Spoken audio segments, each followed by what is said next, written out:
Hello student, आप सभी को इंडियन एजुकेशन में स्वागत है। आप लोग को पढ़ाने के लिए लाई हूँ एनाटॉमी एंड फिजियोलॉजी। तो एनाटॉमी एंड फिजियोलॉजी में आज क्या पढ़ना है, तो अस्थि संस्थान चैप्टर में इलियम के बारे में पढ़ना है। तो देखिए, आप सभी वीडियो अच्छा लगे तो वीडियो को लाइक और सब्सक्राइब जरूर कीजिए।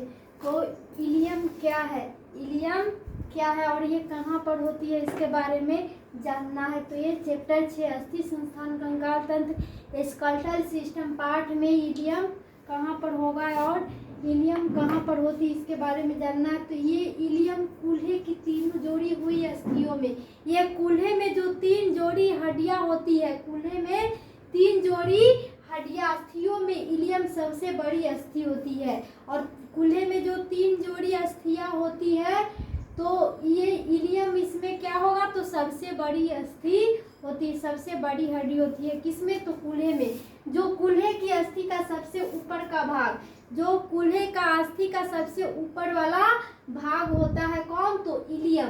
इलियम का द्वारा ही बनता है और ऊपर का भाग इलियम के द्वारा क्या होगा, तो बनेगा। और यह भाग चपटा और फैला हुआ होगा। और यह भाग कैसा होगा, इलियम का भाग, तो ये कूल्हे पर चपटा और फैला हुआ होगा तथा कूल्हे का लेटरल उभार बनाएगा। और कूल्हे का कैसा उभार बनाएगा, तो लेटरल रूप में उभार बनाएगा, जिससे क्या होगा, तो वो दुखकर सहज या अनुभव किया जा सकता है। उसको क्या होगा, तो छूकर अनुभव किया जा सकता है। और इसके ऊपरी किनारे सुपेरियर, और ये कूल्हे के ऊपरी किनारे कौन, तो सुपेरियर बॉर्डर पर कुछ खुरदरा, सुपेरियर बॉर्डर पर कैसे होगा, तो खुरदरा आकार का तथा मुड़े हुए मोटे रीम के आकार के, मोड़े हुए मोटे का कूल्हे के जगह पर, तो मोटे रीम के सदृश किनारा होता है। और सदृश कूल्हे में क्या होगा, तो एक किनारा होता है, जिससे क्या होगा,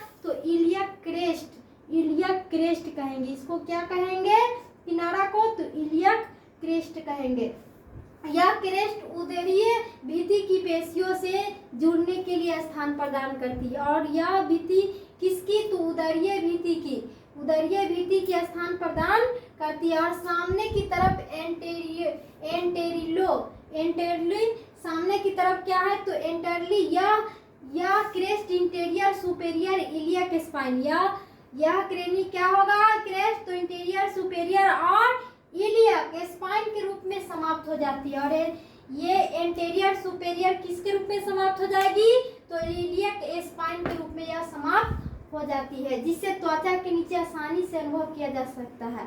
और त्वचा का अनुभव क्या होगा, इलियक हट जाने पर वहाँ पर अनुभव आसानी से की जा सकती है। तो इसी क्रेस्ट के पीछे पोस्टेरियर, इसी क्रेस्ट के पीछे क्या होगी, तो पोस्टेरियर सुपेरियर, पोस्टेरियर और सुपेरियर इलियक स्पाइन रहेगा। और कौन स्पाइन रहेगा सुपेरियर और पोस्टेरियर में, तो एक इलियक स्पाइन रहेगा।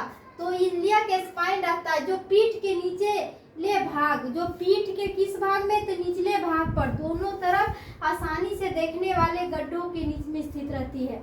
और दोनों तरफ से आसानी से देखने वाली गड्ढे के रूप में स्थित रहेगी। और इलियम इंफेरियर एंटेरियर, इलियम कौन होगा, तो एंटेरियर और इंफीरियर एवं आगे और पीछे की पोस्टेरियर स्पाइन भी रहते हैं। और क्या होगा, तो पोस्टेरियर स्पाइन भी इसमें रहते हैं, जो इनकी चौड़ी सतहों के साथ कूल्हे की नियंत्रित करने वाली, जो कूल्हे की नियंत्रित करने वाली कौन, तो कूल्हे की नियंत्रित करने वाली चौड़ी सतहों के साथ वह नियंत्रित करने वाली नितंबीय पेशीय मैक्सिमिमस, मीडियम एंड मिनिमस कान के आकार की सतह पर होगा। और कहाँ पर, तो कान की सतह के आकार पर कौन होगा, तो मैक्सिमियम, मेमियंस और मेमिनियस होगा, जो कान के स्थानों पर होगा, जो आकार की सतह का आर्टिकुलर